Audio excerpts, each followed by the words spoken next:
Bonjour à tous, parlons du retrait soudain, pas forcément surprise, mais en tout cas dans la date, on s'y attendait pas tout à fait, de Joe Biden de la candidature à la Maison-Blanche. Parce que c'est une affaire qui derrière révèle beaucoup de choses sur l'état d'esprit de l'État profond. Biden probablement a été débranché, n'a même pas choisi lui-même. Et puis vous allez voir qu'Elon Musk et Donald Trump s'en mêlent, bien sûr, immédiatement. Et qui va le remplacer? Qu'est-ce qui va se passer? Kamala Harris, on en parle beaucoup, l'actuelle vice-présidente, mais qui est-elle? Qu'est-ce que ça révèle? Est-ce que ça rebat les cartes? Que va-t-il se passer en novembre? Pourquoi maintenant? Il y a des enjeux de calendrier très importants avec ce qui vient de se passer concernant Trump notamment. Bref, nous allons voir tout cela de manière très concrète dans cette vidéo qui nous intéresse aussi parce que le combat patriote contre mondialiste, il est là-bas dans cette élection américaine de novembre, évidemment. Parce que nous devons nous battre ici contre le mondialisme et il est préférable qu'il soit affaibli et qu'il perde là-bas, dans son réacteur nucléaire, à Washington, dans l'état profond, évidemment. Donc nous devons regarder ce qui s'y passe et nous devons nous-mêmes mener nos propres combats de libération nationale. Le faire en intelligence avec tous les combats du monde entier. C'est comme ça que ça marche. C'est ça la doctrine des patriotes. Nous en parlerons et nous le ferons beaucoup lors des assises historiques de la souveraineté. Une première samedi 14 septembre toute la journée à Arras. Inscrivez-vous dès maintenant, y compris si vous avez été préinscrit il y a quelques semaines. J'insiste, les vraies inscriptions ont ouvert il y a une semaine seulement. Mais ce sont les vraies. C'est sous la vidéo en description. C'est ouvert à tous, adhérents des patriotes comme non adhérents. Voilà, avec plein d'intervenants à aller voir. Et en plus, on en rajoute tous les jours, ou presque, parce qu'il y a beaucoup de monde. 2000 personnes qui vont être attendues. C'est un très gros moment. Inscription sous la vidéo en description. Organisez-vous en covoiturage. Il y a des trains depuis Paris pour Arras, 45 minutes. Enfin, voyez tout ça. Tout est faisable. Je vous attends et pensez à vous inscrire dès maintenant. Pensez à partager cette vidéo si vous voulez bien. Pour cela, à vous abonner à cette chaîne YouTube par un petit clic en dessous sur s'abonner. Petit clic gratuit. C'est très important et très efficace pour que les vidéos se diffusent mieux si vous êtes abonné à la chaîne plutôt que pas abonné. Donc, je vous remercie énormément. Pour vous, c'est juste un clic gratuit. Et je vous attends aux patriotes. La lutte, le combat contre le mondialisme, il est ici, dans ce mouvement qui n'a pas un centime de l'État ni des banques, mais qui fait tellement grâce à vous, adhérents ou réadhérents ou donateurs du mouvement. Et vous pouvez le faire dès maintenant. Adhérer, réadhérer, premier lien sous la vidéo en description. Donnez au mouvement, deuxième sous la vidéo en description. Dès maintenant. Les liens sont également, bien sûr, tout le temps sur notre site les-patriotes.fr. Je vous en parlerai tout à l'heure, mais c'est fondamental. Je ne peux rien faire sans vous et personne ne peut rien faire sans l'aide collective de tout le monde. Allez, on y va. Alors, retrait de Joe Biden, la vraie analyse. La marionnette se retire. Pourquoi maintenant? Qu'est-ce que ça explique? Et comment réagissent Trump, mais Elon Musk aussi. D'ailleurs, qu'est-ce qu'il révèle? On va voir tout ça. Alors, qui l'a vraiment débranché, d'ailleurs? Joe Biden. Son retrait était certes devenu très prévisible, surtout depuis le débat complètement raté face à Donald Trump le 27 juin dernier, et surtout depuis l'attentat raté contre Trump le 13 juillet, qui a fait exploser la popularité de Donald Trump. Je signale quand même, si cet attentat avait réussi, à 1 centimètre près, si Trump s'était pris la balle dans la tête et qu'il était mort, est-ce qu'aujourd'hui on parlerait, alors que rien n'a changé, il serait toujours dans le même état de sénilité, il y aurait déjà eu le débat du 27 juin qui aurait montré ses très grosses limites. Est-ce que pourtant Joe Biden se serait retiré? Bien sûr que non. Donc on voit que c'est pas un choix sur le fond, dans l'intérêt supérieur du peuple américain ou des États-Unis pour avoir un président apte. Non, c'est un choix d'opportunité face à la dynamique de Trump. Il y a eu le 21 juillet retrait de Biden parce qu'il y a eu échec du 13 juillet attentat contre Trump. Ça, il faut jamais l'oublier. Les appels, étaient très nombreux, de plus en plus nombreux ces derniers jours, non pas pour convaincre Biden de partir, de renoncer à sa candidature, puisque c'est pas lui qui décide, il ne décide de rien, mais c'était juste pour préparer l'opinion publique. L'AFP, 1 heure avant l'annonce par Biden de son retrait, donc c'est-à-dire ce 21 juillet à 19h heure française, publie une dépêche, le titre « Présidentielle américaine, la pression s'accentue pour un retrait de Donald Trump », 1 heure avant, en disant, je cite, plus de 30 élus ou figures du Parti démocrate demandent maintenant son retrait de candidature, mais également des grands donateurs qui ont été donnés, des stars, le star system, etc., etc. Ce qui prouve que la situation était très grave pour ce camp-là. Non pas, encore une fois, pour le pays ou pour le peuple, ils s'en fichent complètement pour ce camp. Puisque c'est seulement la 7e fois dans l'histoire des États-Unis que vous avez un président sortant qui ne se représente pas, et c'est jamais arrivé que ce soit aussi proche de l'échéance, puisque là on est bien avancé dans le mois de juillet, et l'échéance, je le rappelle, c'est en novembre. C'est très proche. A-t-il lui-même appuyé sur le bouton de désactivation de sa candidature? Regardez cet article de Politico que Politico a sorti le soir du 21 juillet. Vous allez voir que c'est pas évident.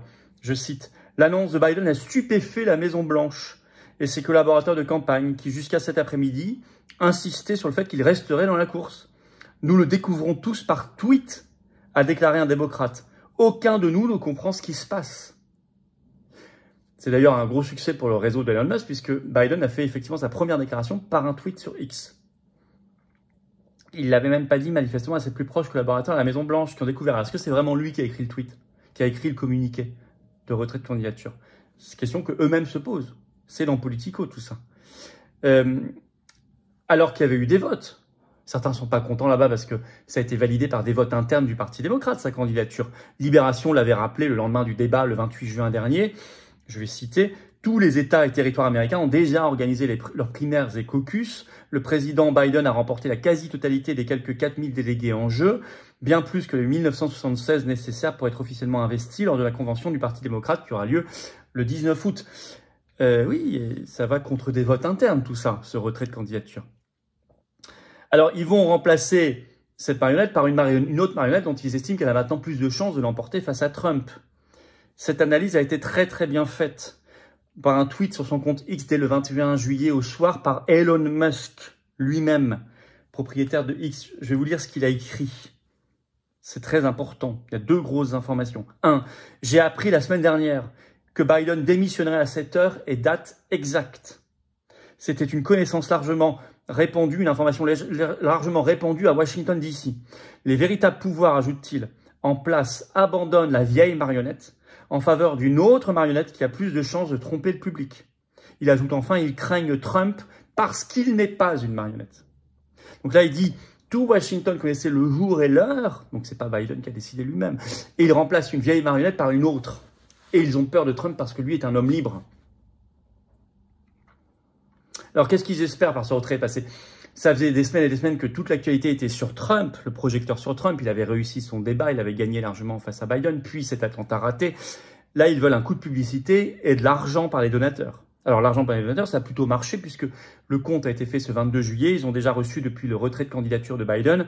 Le camp démocrate a reçu 45 millions de dollars de dons, record depuis le début de cette campagne pour les démocrates. Quant au coût de publicité, Le Monde ne s'en cache pas. Le 21 juillet publie cet article, je cite, « L'air frais vient de rentrer dans la campagne électorale ». Alors la réalité, ça y est, elle émerge. Biden n'a donc jamais gouverné, mais ça nous le disions depuis le départ, mais on était traité de complotiste pour le dire et pour l'écrire. Et s'il n'est plus apte d'être candidat aujourd'hui à sa succession, il n'est donc plus apte d'être président tout court des États-Unis. Il devrait donc présenter sa démission immédiatement.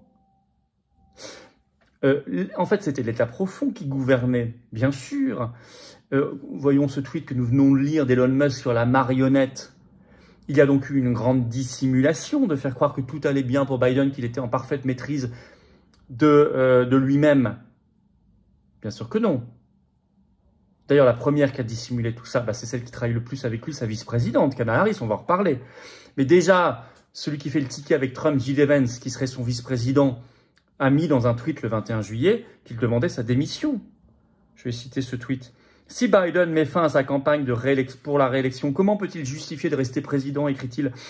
Il ajoute « Ne pas se présenter à sa réélection équivaudrait à admettre clairement que le président Trump avait toujours raison. » a toujours eu raison sur le fait que Biden n'était pas suffisamment en forme mentalement pour occuper le poste de commandant en chef.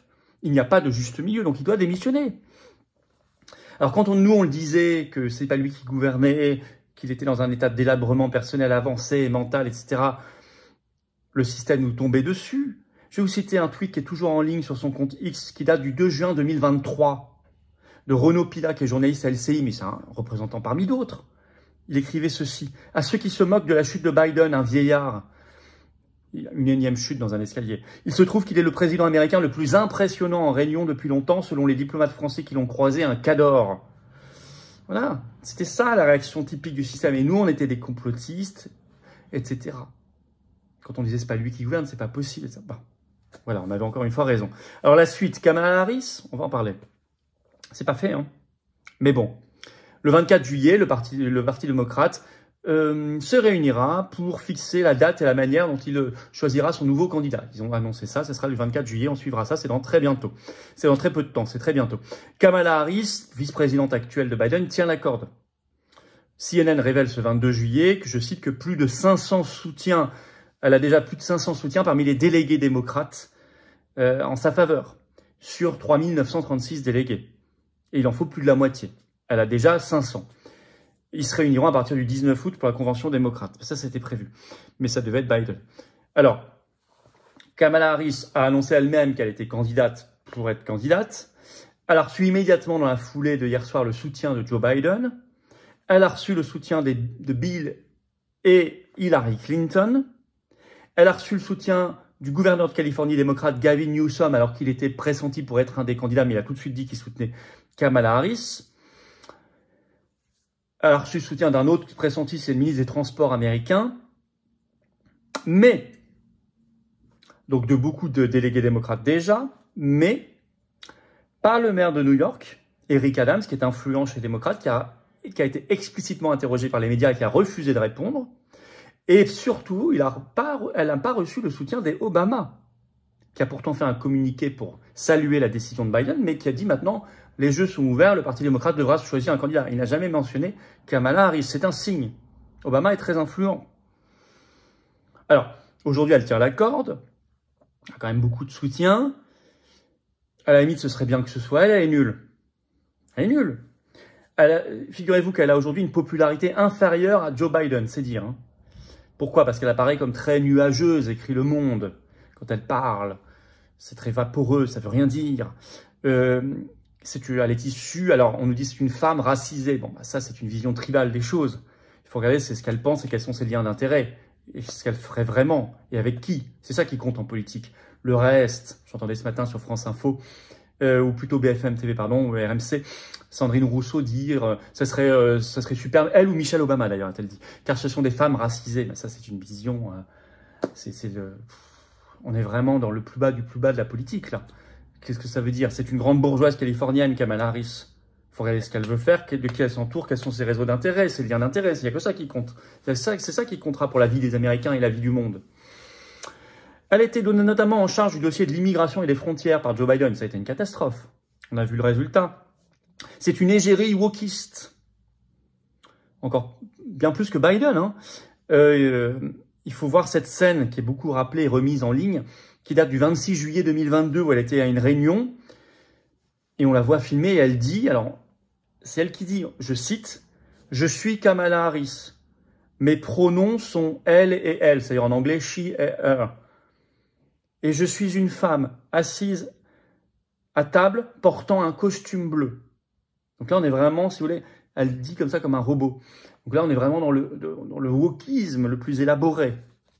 Ça en est complètement ridicule, mais même inquiétant, en fait. Et Trump a réagi, parce que tout le monde dit ça rebat les cartes pour Trump. Il a fait tout de suite une réaction sur son réseau social Truth Social. Et il a redit que Biden n'était absolument pas apte depuis le début. Il a rappelé qu'il était un escroc parce qu'il ne faut pas oublier, parce que là tout le monde va avoir pitié de Biden, enfin bon, il y a les histoires, on lui veut rien en termes de santé, qui se soigne, c'est pas ça le sujet, mais il ne faut pas oublier quand même les histoires Hunter Biden, les histoires très très graves. Tout ça, Trump le rappelle, il a raison. Et par ailleurs, il a réagi, si c'était Kamala Harris, il a dit, elle sera encore plus facile à battre que Joe Biden. Notamment parce que c'est vrai qu'elle est plus impopulaire et qu'elle a tous ses défauts en plus, tous ses boulets, comme cet échec sur l'immigration massive et cette folie wokiste. Les démocrates ne sont pas sortis de l'auberge. J'ai parlé de la position des Obama, etc. C'est pas si clair que ça. On verra bien. En tout cas, ils vont changer une marionnette par une autre, certes, comme dit Musk, mais ils vont essayer de ripolliner la façade. Vous avez...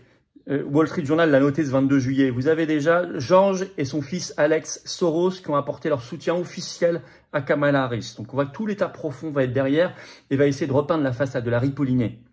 On verra. Aujourd'hui très impopulaire, très mal vu, on verra. C'est en tout cas le prochain candidat ou la prochaine candidate sera forcément la nouvelle marionnette de l'État profond, vu le soutien des Soros, par exemple. C'est pas fait, mais peut-être que ce sera pas elle, peut-être que ce sera Michelle Obama. Ça ferait plaisir à Sandrine Rousseau, d'ailleurs. On a vu la position des Obama. On en parle depuis longtemps de cette histoire. Peut-être que ce sera encore quelqu'un d'autre, peut-être que ce sera Hillary Clinton. Pourquoi pas, même si les Clinton ont soutenu Kamala Harris, c'est moins probable, mais enfin bon. Nous verrons ça, nous étudierons ça, on en reparlera. Je note quand même, je parlais des dates. C'est arrivé quelques jours après l'attentat raté contre Trump, qui a changé tous leurs plans, le fait que ce soit raté. Mais aussi 2 jours après le coup de fil que Trump a donné à Zelensky le 19 juillet, on en a parlé, pour lui signifier qu'il ramènera la paix très vite. Et Zelensky a très bien compris ce que ça voulait dire. On arrêtera de vous financer, de vous envoyer des armes et vous serez obligé de négocier avec la Russie. 2 jours après, en panique, l'État profond change parce qu'ils craignent Trump, ils craignent sa liberté, ils craignent son combat contre les mondialistes et ils craignent son souhait de paix face à leur projet de guerre, voire de guerre mondiale. Ça, c'est très important. Voilà ce qu'on peut en dire pour l'instant. On va suivre. Merci de partager la vidéo. Pour ça, de vous abonner à cette chaîne YouTube. Si vous voulez bien vous réabonner, si YouTube vous a désabonné, vérifiez par le petit clic sur le bouton s'abonner en dessous. C'est un clic gratuit. Profitez-en pour appuyer sur la petite cloche à côté. Comme ça, vous êtes notifié automatiquement dès qu'il y a une nouvelle vidéo sur la chaîne. Inscrivez-vous à RAS, c'est très important. Sous la vidéo en description, il y a le lien 14 septembre, les assises de la souveraineté. C'est le lancement du bloc souverainiste rassemblé, l'ouverture des cahiers de projets, plein d'interventions, de tables rondes. Ça va être phénoménal comme journée. Soyez là. Inscription, c'est ouvert à tous adhérents comme d'un adhérent. Je vous attends, patriotes. J'ai besoin de vous maintenant. Le combat contre le mondialisme a besoin de vous pour notre liberté, pour la paix, notre souveraineté, notre dignité, la justice, la beauté de la France et du monde. Pour nos enfants et nos petits-enfants. Pour notre humanité digne et notre France éternelle et belle et rebelle. C'est ça le combat des patriotes. Ce sont ça nos belles valeurs. C'est ça cette carte orange d'adhérents ou de réadhérents aux patriotes si vous n'êtes plus à jour. Vous pouvez également être donateur du mouvement pour nous aider à financer. On a 100% de notre financement, c'est adhérents, réadhérents, donateurs. On n'a rien d'autre. 0 de l'État, 0 des banques, pas de soutien médiatique. Mais on fait et on n'arrêtera pas de faire. On dérangera le système tant qu'on peut, comme on l'a toujours fait. Et on fait, nous, dans le rassemblement. J'ai besoin de vous, sinon je peux pas. Sinon, il n'y a pas d'assise de la souveraineté, il n'y a plus de manif, il n'y a plus de tract, plus d'affiches, il n'y a plus de mouvement. Je ne peux rien faire si vous n'êtes pas là. Mais je sais que vous êtes là et que vous serez là. Dès maintenant. Adhérez pour le faire, c'est le premier lien sous la vidéo en description. Ce lien est également en commentaire épinglé, qui fiche sur l'écran maintenant et en quelques secondes un lien sur l'écran. Faire un don au mouvement, deuxième lien sous la vidéo en description. Tous ces liens sont sur notre site les-patriotes.fr et tout est défiscalisé aux 2/3 de vos impôts. Ça fait baisser massivement vos impôts, concrètement. Profitez-en. Bravo aux donateurs, aux réadhérents, bienvenue aux nouveaux adhérents patriotes. Vive la France!